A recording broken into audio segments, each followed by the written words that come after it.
Nefer Atum is really indicative of a flower called the lily, the lotus blossom. That is actually what it means.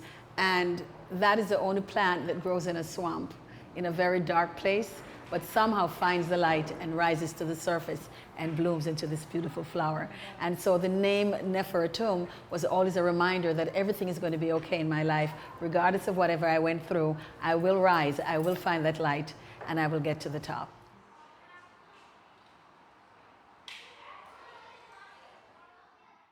This is, I understand this is a lot of your work from over decades, right? Some of them are, yeah. There are about 3 pieces in the exhibit that are decades, like over 30 years old. Wow.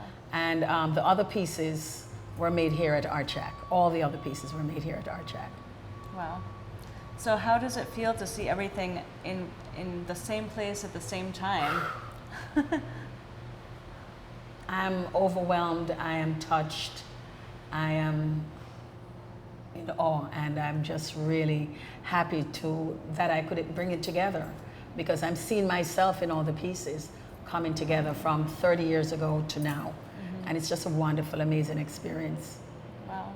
So some of these pieces have been in your home? Yeah, like this piece, for example, who I call my little soulmate and twin. She has been around for a long time, over 30 years actually, at least 35 years. And I met her many years ago, and I kept this piece as a reminder that one day, even though I took a break, and it was a long break, that it would remind me of what I'm capable of doing, and that I would get back to it one day. Mm-hmm. Beverly, where are you from? I'm from Jamaica. I was born in Jamaica, in the city, Kingston, and that's where I lived all my life. When did you come here? I came here when I was 21, which was in the 70s. Wow. Like 1978. And when did you find clay in your life? I found clay in my life as a child. Ah, my so before house, you came Before here. I came here. My house was built on a hill in a valley. And my father had this house built. And behind the house was a sheer cliff. He had to blast into the cliff to create this level space. So there was a sheer wall of just stones and rocks. Beautiful layers of stones and rocks. And in between that, I discovered this mushy, soft, white material. Are you serious? I am serious. God. And I was very young, maybe about 8 or 9, and I'm digging, because we were kids and we were exploring. We'd climb on the top and catch butterflies. But I was the only one who had interest in this substance that was in the wall. I had no idea what it was, but I dug it out. And it actually looks like that piece over there, the white piece.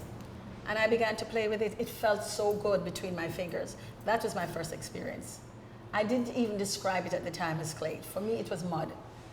So when I first saw you working in the studio and I saw your work, I just felt like there was a sacredness to these pieces and a power to them. You've talked a lot about yourself in the pieces, and I was just wondering if you could talk a little bit about that power that's in them. I didn't purposely create the pieces with a power in them. I created the pieces from my heart. I literally enjoyed touching the clay. And one guest came in and said, as I was describing my experience, she said, it's like you channeled, an energy into the piece. And I never thought of it that way. But what I do know is when I'm making the piece, the clay and my spirit becomes one. I can feel it. It's like an energy and a positive connection.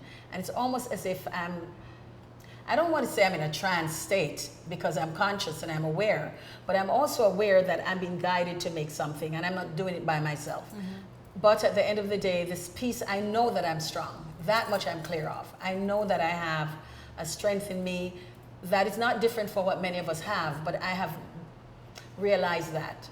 And as I work in the piece, whatever comes out is just a part of who I am. Well, I wanted to ask you about, you on the back of her, someone's written love and gratitude. Yes. Is that you? I wrote the word love and gratitude.